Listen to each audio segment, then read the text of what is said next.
Hola, soy Marcos Cifuentes, bienvenidos a La Encerrona, tu mini noticiero en cuarentena. Hoy es martes 31 de marzo de 2020 y yo creo que en este programa les he hablado de un amigo mío que se contagió de COVID-19. Mi amigo es el periodista peruano Jaime Rodríguez, él vive aquí en Madrid hace años y estuvo grave en serio. Jaime ha contado todo su proceso en una crónica que se está pasando todo el mundo por redes sociales, que salió en Vice, se llama El miedo en tiempo de coronavirus. Yo quería hablar con él, entrevistarlo, para que les cuente a ustedes además lo que pasó y que imagine su experiencia en Madrid trasladada a Lima, a Perú. Esto es lo que me dijo. Hace un par de años mi viejo estuvo 4 días en el parking del Hospital María Auxiliadora de San Juan de Miraflores. 4 días con microderrames cerebrales, delirando, hecho mierda, en un parking. 4 días. No era una situación de pandemia, era más o menos lo normal, digamos, ¿no? Para el sistema sanitario peruano. Si el escenario de contagio europeo lo pasamos ahorita mismo, tal cual, a una sanidad como la peruana, esto es, ya te digo, una masacre. O sea, moriría muchísima gente rápidamente. El problema no es que lo pasemos o no, el problema es no pasarlos todos juntos. No pasarlos todos al mismo tiempo. Porque eso es lo que colapsa el sistema sanitario, eso es lo que colapsa la economía, eso es lo que colapsa el abastecimiento. Entonces, la única manera de no pasarlo todos al mismo tiempo es aplanando la línea de contagio. Y eso se hace con cuarentena, manteniendo distancia social, no saliendo, no contagiando, ¿no? Simplemente. Cuando yo llego al hospital ya con la ambulancia, es que primero me hacen unas placas para determinar si tenía neumonía, que es la manifestación más clara de la complicación que trae el virus, ¿no? La neumonía. O sea, casi todos los casos que se ven que se complican, lo que te produce el virus es una neumonía. En mi caso era una neumonía bilateral, quiere decir en ambos pulmones, y entonces recién en ese momento me hicieron la prueba. Y de hecho en un primer momento la prueba salió negativa, que es una prueba que consiste en que como un hisopo gigante por la nariz y de hecho duele bastante, o sea, jode un huevo. A mí se me caían las lágrimas porque te hacen el raspado así y luego te sacan sangre. Me sacaron 3 frascos de sangre. Lo que hacen en el tratamiento simplemente es ayudarte a superar ese proceso vírico y ayudarte a que tu organismo, tu sistema inmunológico lo combata. En este caso a mí me trataron retrovirales para la malaria, que se llaman Dolquine, ¿vale? Son unos retrovirales para la malaria. Pero hay otros casos, por ejemplo, mi compañero de habitación lo empezaron a tratar con unos retrovirales para el SIDA. Aparentemente el Dolquine, la malaria no funcionaba o no le estaba ayudando mucho, probaron con otros. Están probando una serie de retrovirales para distintas enfermedades, ¿no?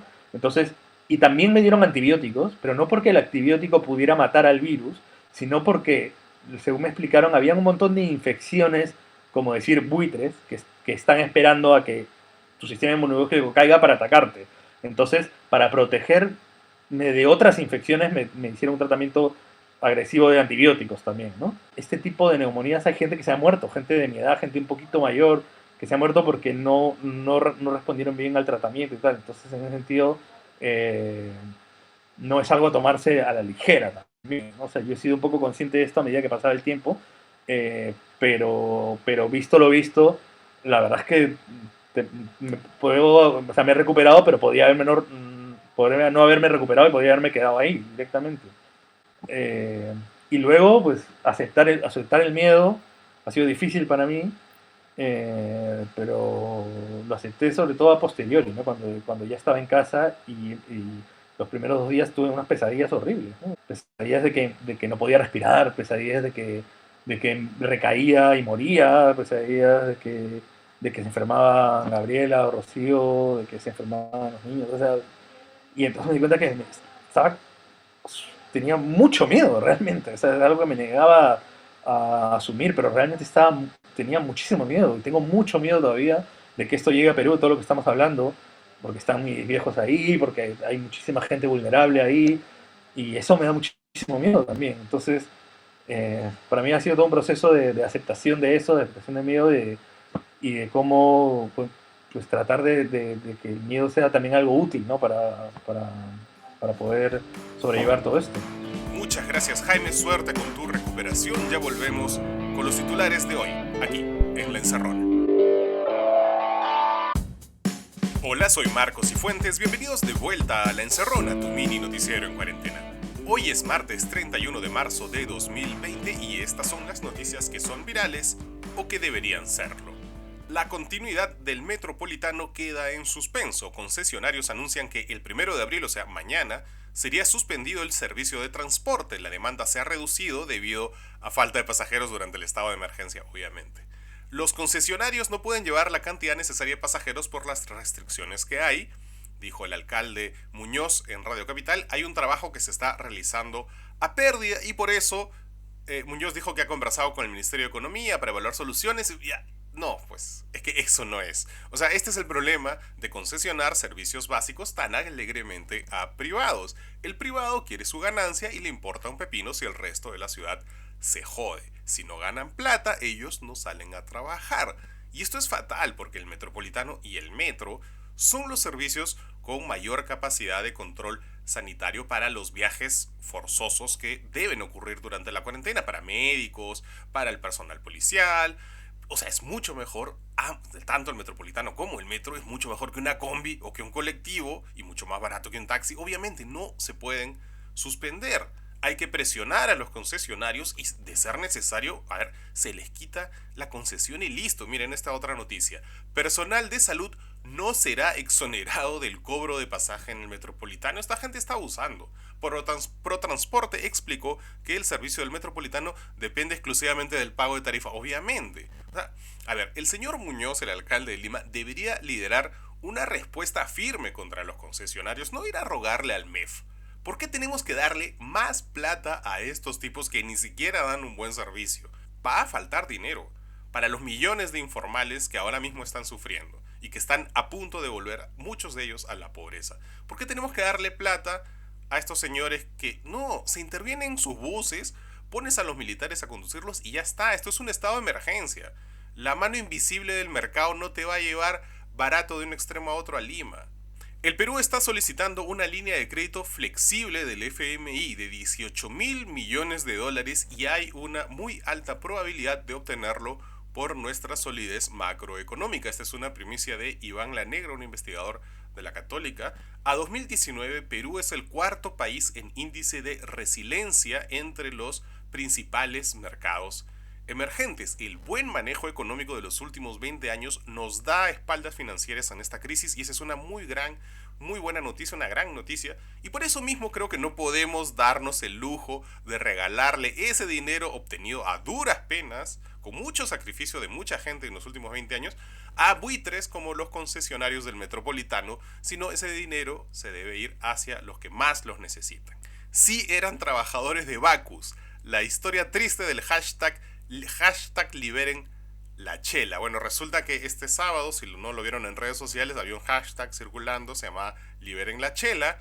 La finalidad era pedir que se siga comercializando alcohol. Bueno, mis amigos de Útero P descubrieron que los principales impulsores de este hashtag eran trabajadores de Bacus, pero no los trabajadores de planta que se están contagiando. Ya hay 2 infectados, sí, y aún así Bacus ha seguido funcionando. No esos trabajadores, sino eran los geniecitos del área de marketing de Bacus, que hasta se consiguieron algunos influencers para su campaña. No tiene nada de malo vender alcohol o tomar alcohol en cuarentena. De hecho, se necesita, yo tomo mucho alcohol en esta cuarentena, pero no a costa de la vida de nadie, ¿no?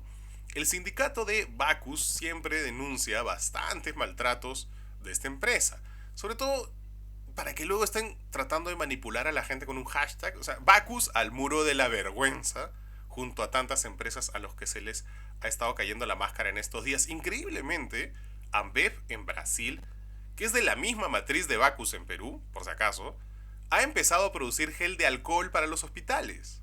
Eso es en Brasil. Y en Perú, la misma empresa, la misma matriz Bacus, está pensando en su mierdita del hashtag. O sea, de verdad. Al cierre de este noticiero, el mundo contaba con 786.973 casos detectados de COVID-19, 37.923 muertes confirmadas, 170.027 recuperados en un total de 204 países o territorios. Ya volvemos con los consejos para la cuarentena aquí en La Encerrona con Marcos Cifuentes. Bienvenidos de vuelta a La Encerrona, tu mini noticiero en cuarentena. Hoy en Consejos para la Cuarentena, basta ya de aprovechar la cuarentena. A estas alturas ya creo que todos hemos leído que Shakespeare escribió El Rey Lear cuando estaba en cuarentena y que Newton desentrañó la teoría de la gravitación universal durante una peste. Y también obviamente está la lista de libros que tienes que leer y las series que tienes que ver y que este es tu momento para hacerte tu horario y finalmente meditar todos los días y hacer spinning y yoga, y ahora resulta que todos estamos más ocupados durante la cuarentena que antes de la cuarentena. Y eso no tiene necesariamente nada de malo. Yo mismo aquí siempre hago recomendaciones de series, de libros, pero también es sano no hacer nada, aceptar la ansiedad, el miedo, como hizo Jaime en la entrevista del primer bloque. Yo, como siempre digo, yo no soy un experto en nada, yo no soy un psicólogo, yo solo soy un periodista, pero los periodistas leemos, y leyendo me encontré con este especial que hizo la BBC sobre el burnout, quemarse la cabeza durante la cuarentena, agotarse. Y la BBC entrevistó a una serie de especialistas, por ejemplo, una profesora de bioética, que ella explica que ahora estamos sometidos a una serie de consideraciones morales que antes ni siquiera barajábamos. Por ejemplo, ¿cuál es la implicación ética de pedir un delivery? ¿Le estás haciendo daño al repartidor? ¿O de dejarle la comida a la viejita que vive sola en el departamento de al lado? ¿Es sí o no? ¿Estás haciendo demasiado? ¿La puedes contagiar? Todos estos dilemas que antes no teníamos nos crean un estrés distinto al que no estamos acostumbrados, sumado al estrés de la incertidumbre de lo que va a pasar, al estrés de que socialmente hay una presión para aprovechar la cuarentena. Entonces corremos el riesgo de quemarnos, de lo que antes solía llamarse surmenage, o ataques de ansiedad, o burnout, como ustedes quieran decirles. Entonces, como dice una doctora de la Clínica Mayo, especialista en burnout, consultada por la BBC, no es que haya una forma correcta de llevar la cuarentena. Lo que te funciona, te funciona. Lo importante es que lo que hagas no se sienta agotador y que no entres en pánico porque no estás avanzando en ese proyecto que justo pensaste en terminar cuando te dijeron que ibas a entrar en cuarentena y vas a tener tiempo libre, entonces ahora sí. No.